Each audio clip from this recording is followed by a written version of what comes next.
Vigo vai perder comboio direto até ao Porto a partir de 17 de agosto. Será feita em Viana do Castelo uma pausa para se trocar de comboio.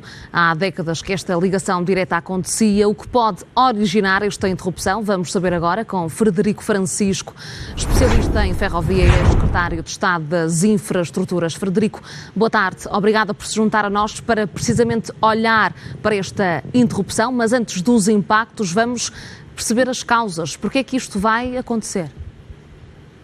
Muito boa tarde, muito obrigado pelo convite para estar aqui a falar deste tema, que é uma notícia que eu devo confessar que ontem quando li no site do Faro de Vigo, do Jornal Galego, é uma notícia que me deixa até triste e frustrado, não é? Porque este serviço ferroviário que existe entre o Porto e Vigo é um serviço que é reconhecidamente mau, não é? Que é reconhecidamente fraco, mas que existe, não é? E o facto de existir é importante. E pronto, nós temos que chegar à conclusão que é sempre possível piorar uma coisa que já é má.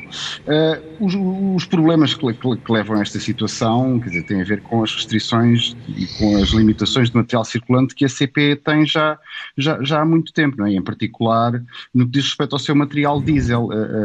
A CP, para muitos dos serviços que tem no país, em particular para este serviço Porto Vigo, para uma grande parte dos serviços regionais na linha do Douro e para também quase todos os serviços regionais na linha do Oeste, tem contado com estas automotoras espanholas, que são automotoras que já têm quase 40 anos também, e que estão alugadas à Renfe, à operadora espanhola, já desde 2016 ou 2015, se eu não me engano, mas já há vários anos, não é? E aquilo que aparentemente, de acordo com a notícia, está a acontecer, pronto, e que é algo que pronto, quando nós estávamos no governo há 2 anos já sabíamos que ia acontecer, não é? Quer dizer, é que, como todo o material circulante, ele tem um limite de quilómetros, ao fim do qual é necessário fazer uma grande revisão. Não é o que os ferroviários chamam um R, não é? Portanto, é uma grande revisão no material circulante para ele voltar a ficar em condições de circular. E aparentemente foi tomada a decisão de, nestas automotoras, atingir este limite de quilómetros, não se fazer a nova revisão e entregá-las novamente ao seu proprietário, à Renfe, não prolongando o seu aluguer.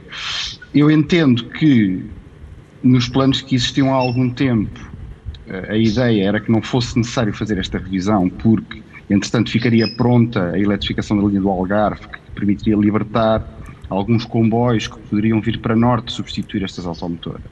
Mas a eletrificação da linha do Algarve está atrasada, pronto, e atrasou-se para lá daquilo que era expectável há 2 anos ou há 3 anos, e isso, de facto, deixa a CP nesta situação difícil de ter.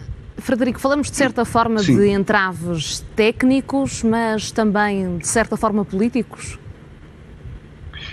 Quer dizer, neste tipo de coisas, a CP nunca consegue decidir sozinha, não é? Porque o que quer que decida fazer tem sempre que colocar à tutela. Porque, por exemplo, vamos imaginar que a CP decidia que queria prolongar este aluguer e fazer a revisão. Tinha que propor isso à tutela para ter a respectiva autorização de despesa para fazer essa revisão e para ter novo contrato.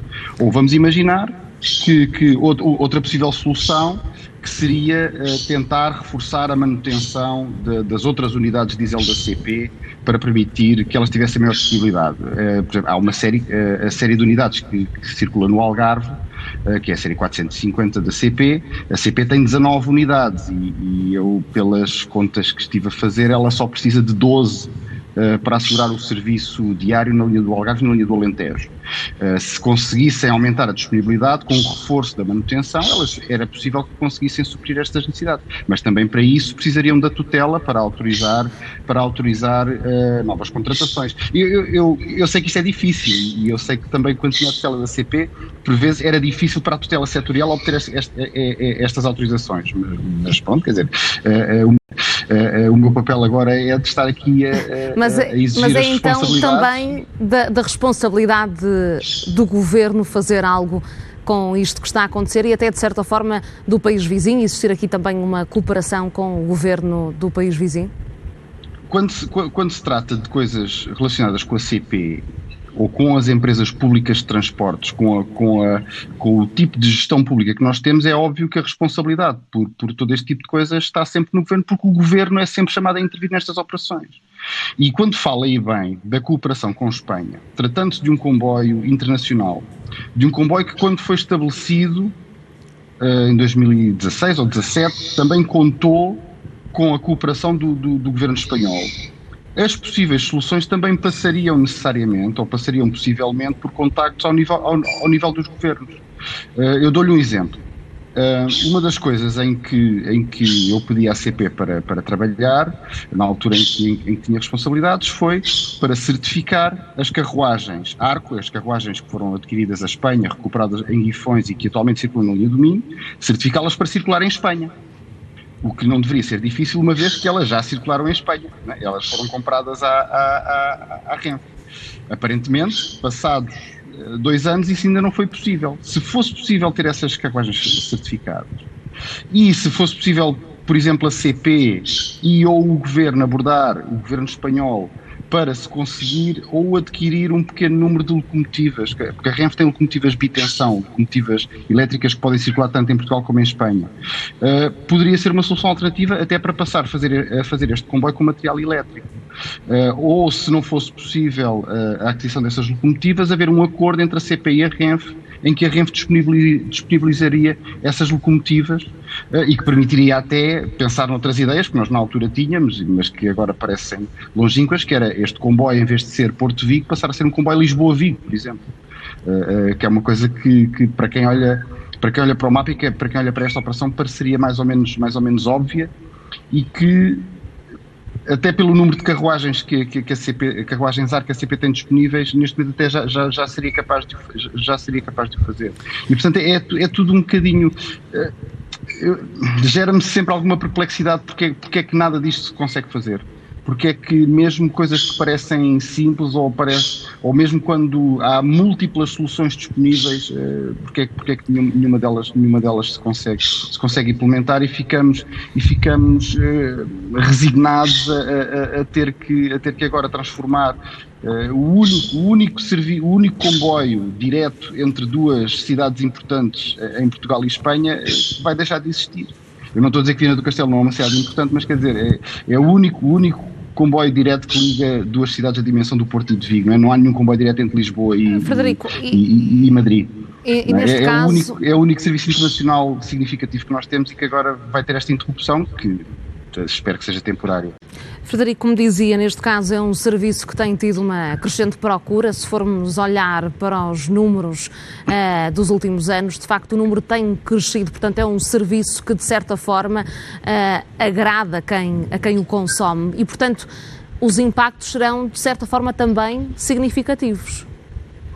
Sim, quer dizer, este serviço, vamos lá ver, ele em termos de tempo, ele não compete com a rodovia. Ir de carro do Porto para Vigo, ou até ir de autocarro do Porto para Vigo, é mais rápido do que ir de comboio. Ainda assim, há muitas pessoas, não é? Tenho ideia que cerca de 120 mil passageiros por ano, que escolhem ir de comboio apesar disso, porque o comboio tem outro tipo de vantagens, tem outro tipo de conforto, e as pessoas, de facto, escolhem ir de comboio. Agora, quando eu acrescento mais um transbordo aqui na equação, há muitas dessas pessoas que vão deixar de fazer essa escolha. Algumas persistirão, mas cada vez menos. Muitas delas passarão a ir de autocarro e muitas delas já não regressarão até que o serviço ferroviário seja de facto bastante melhor. E por isso é também, de certa forma, um entrave à economia não só regional, mas também transfronteiriça, que é algo que se tem, pelo menos, tentado melhorar esta cooperação entre o Norte e a Galiza, mas de certa forma existe aqui um entrave transfronteiriço até.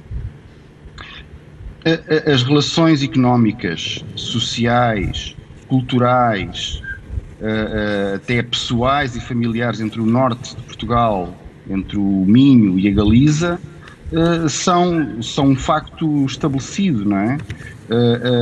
Agora, e a existência deste comboio e a procura que existe sobre este comboio é um reflexo disso.